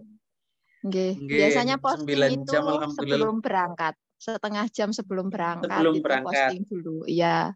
Kan pagi-pagi itu Kak Ambar biasanya sudah itu kan, sudah memberikan apanya itu poster hariannya itu, yaitu tinggal saya posting. Sebenarnya di Erdigo ini enak karena apa yang kita perlukan untuk memasarkan di internet itu tersedia dari mulai captionnya, harganya itu jelas, terus product knowledge-nya juga jelas, kemudian gambarnya itu bagus gitu. Jadi sebenarnya kita tinggal memakai saja setiap fasilitas yang diberikan oleh tim Erdigo. Masya Allah. Masya Allah. Terima kasih nih Bu Rani Susanti testinya. Ini biar tidak apa namanya ya, kalau misalnya orang Jawa itu ngomong lomboan gitu ya, bohong-bohongan gitu. Ini saya hadirkan Ibu Rani Susanti, sayangnya tidak mau apa namanya ya, on kamera seperti itu tidak Iya, masalah mohon karena maaf ini ya Kak, benar-benar karena saya yang bercadar. setiap hari nggih, mboten napa-napa. Ini yang benar-benar setiap hari closing ini Kak Resti yang biasanya langsung ini ya Kak Resti ya. Kak Resti, Kak Ambar setiap hari ngecekin. Dan sekarang Bu Rani Susanti udah bisa ngecek ongkir sendiri ya? Iya, saya pakai aplikasi kirimin aja itu Pakai buat ngecek aplikasi ongkir. WhatsApp. Oh, alhamdulillah. Luar biasa nih dari pertama kali yang apa namanya tanya tanya ongkir dan lain sebagainya lewat CS dan sebagainya sekarang sudah lebih mandiri seperti itu. Jadi motivasi juga untuk saya pribadi Bu, Masya Allah. Jadi tidak peduli usia berapapun, tidak peduli sekarang posisinya pekerjaannya apapun, asalkan ada kemauan seperti tadi, asalkan ada kemauan, tidak menunggu sempat ya Ibu ya. Berarti Ibu Rani Susanti ini kalau misalnya saya tarik kesimpulan itu seperti itu adalah orang yang menyempatkan, orang yang menyisihkan waktunya untuk bergerak seperti itu sekedar untuk posting-posting seperti itu teman-teman semuanya. Jadi Bu Rani Susanti ini berangkat jam 7 kurang, pulangnya jam setengah 4, tetapi setiap hari bisa closing seperti itu. Jadi tidak ada istilahnya hambatan. Apa itu hambatan? Saya tidak kenal hambatan itu namanya Bu Rani Susanti. Yang penting bagaimana di sela-sela waktu kesibukan saya, di sela-sela waktu kesibukannya Bu Rani Susanti ini terus bergerak, terus apa namanya ya, nyebar-nyebarin seperti itu ya, nyebar benih. Nanti siapa yang menanam dia akan yang menuai, itu kira-kira seperti itu teman-teman semuanya. Ya mungkin pertanyaan terkait materinya ya Mas Aziz, kita kasih waktu 5-10 menit kali ya Mas. Siap. Untuk dibantu jawab oleh Bu Rani. Assalamualaikum warahmatullahi wabarakatuh. Waalaikumsalam warahmatullahi wabarakatuh. Ya, alhamdulillah, saya masih bisa berkesempatan untuk berkomunikasi dengan tim Erdigo ya. Mungkin saya ingin nanya beberapa hal ya. Untuk Erdigo sendiri sebenarnya ongkos kirim itu berapa ya? Kadang-kadang seringkali banyak konsumen yang nanya ke saya tuh. Terutama daerah-daerah mungkin daerah Sumatera kan. Saya barusan nanya itu kalau ke Lahat berapa? Atau kalau mungkin ke Medan berapa itu. Nah, kadang-kadang saya mikirnya gini, kalau seandainya saya pakai harga yang mungkin yang ongkos kirim yang di Jakarta mungkin takutnya nggak kena ini. Ya maaf sinyalnya lumayan. Nggak, maksud saya begini, ada kemungkinan nggak Mbak Erdigo ini buka cabang di Pulau Sumatera Mbak, misalnya ke Padang, Bukit Tinggi atau mungkin ke Medan Mbak, karena lumayan juga pangsa pasarnya di sini. Oke, baik untuk pertanyaan Kak Amar, terima kasih.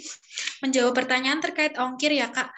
Nah untuk saat ini promo ongkir kita ada 2 jenis di Pulau Jawa dan luar Pulau Jawa.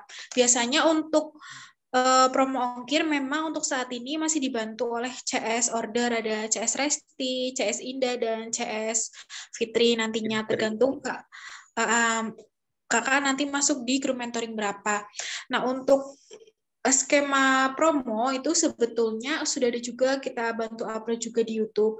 Itu biasanya transaksi di atas 120.000 itu dapat promo Kak, promo ongkir. Mungkin nanti Kak Amar akan menemukan konsumen yang, kalau Kak Amar kan di Sumatera, bisa saja untuk konsumen kakak ternyata orang Jawa. Nah biasanya untuk pembelian di Pulau Jawa itu seringnya dapat gratis ongkir. Kalau untuk luar Pulau Jawa itu dapat promo ongkir 25.000 sampai 45.000 dengan ketentuan. Jadi sebetulnya untuk awal Kak Amar masuk, mungkin nanti bisa dibantu untuk totalannya atau dibantu tutorialnya itu nanti melalui CS Order. Kenapa kita menyediakan CS Order? Karena memang untuk sistem kita masih melalui WhatsApp kayak gitu Kak. Kita menyediakan CS Order khusus supaya nanti Kak Amar lebih mudah untuk cek promonya kayak gitu.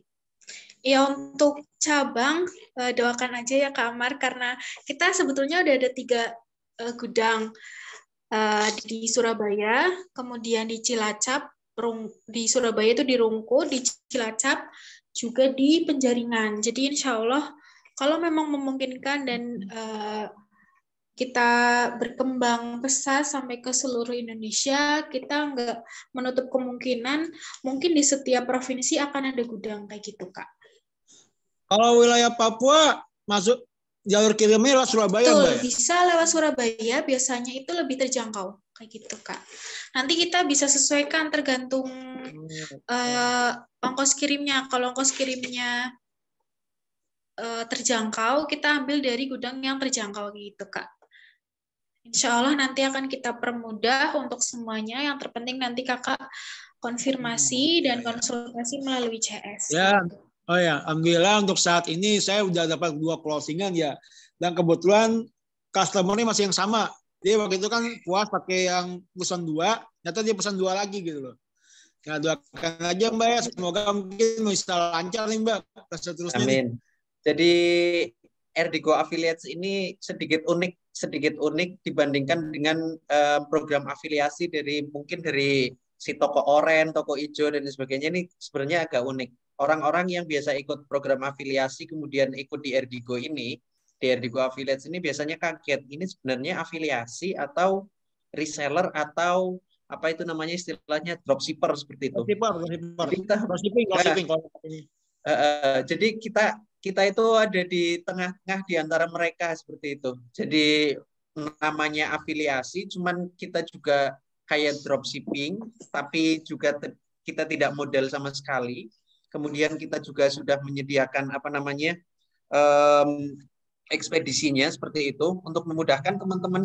Sebenarnya afiliasi itu kita harapkan semuanya seperti kayak Kak Amar Rizal ini. Kenapa? Biar dapat loyal customer.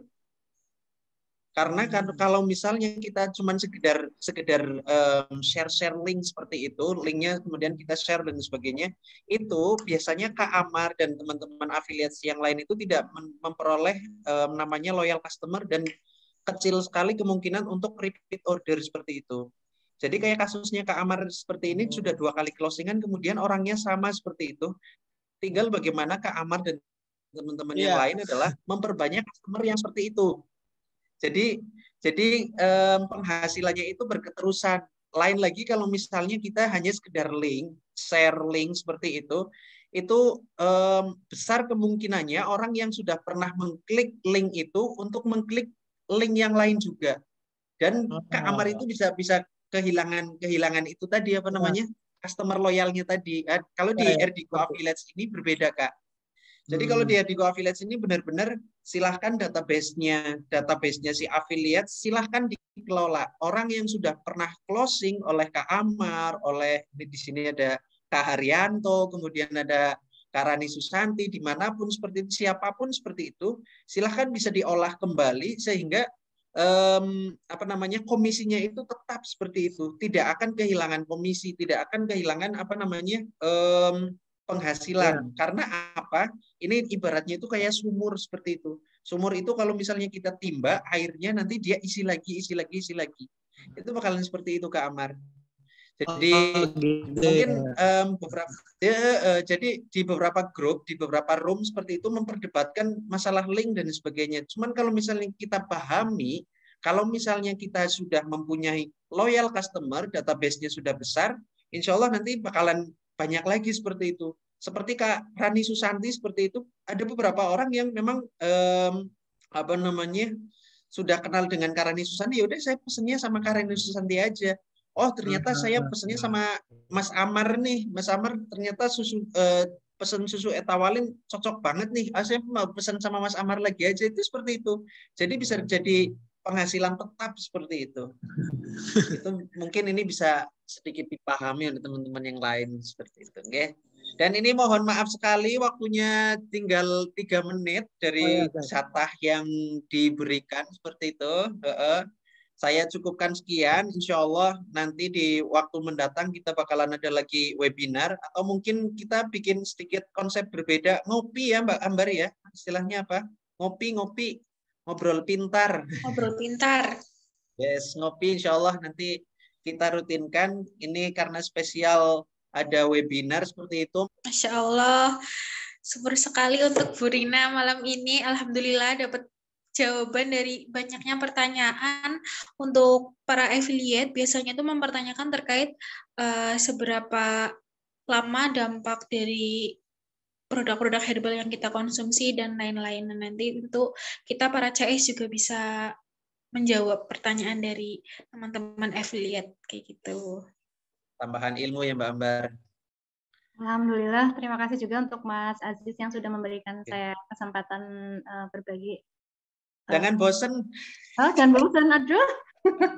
Aduh. Oke, ini kalau misalnya ada pengen membahas yang susah-susah lagi bisa lah, ini udah tahu channelnya. Ya, yang penting moga-moga bermanfaat untuk teman-teman semuanya. Amin. Matur nuwun semuanya, matur nuwun Bu Rina, matur nuwun Mbak Ambar, Mbak Resti, Bu Rani Susanti, kemudian tadi Mas Amar dan juga seluruhnya peserta Zoom meeting webinar pada malam ini dengan tema herbalogi seperti itu. Ini ada waktu bedah produk tapi waktunya tidak cukup dan waktunya orang istirahat semuanya. Semoga Allah Subhanahu wa taala memberikan ridhonya kepada kita semuanya. Semoga Nabi Muhammad juga nadroh kepada kita semuanya karena kita sedang memperjuangkan di Erdigo ini produknya kebanyakan madu dan susu kambing, yang sudah biasa dikonsumsi oleh Nabi Muhammad SAW. Semoga nadroh dilihat, semoga kita semua dicatatkan oleh Allah Subhanahu wa taala sebagai umatnya Nabi Muhammad SAW. Kita cukupkan dengan bacaan hamdalah bersama. Alhamdulillahirabbil alamin dan doa kafaratul majelis. Subhanakallahumma wa bihamdika asyhadu an la ilaha illa anta astaghfiruka wa atubu ilaik. Shallallahu alaihi sayyidina Muhammad wa ala alihi washabihi wasallam.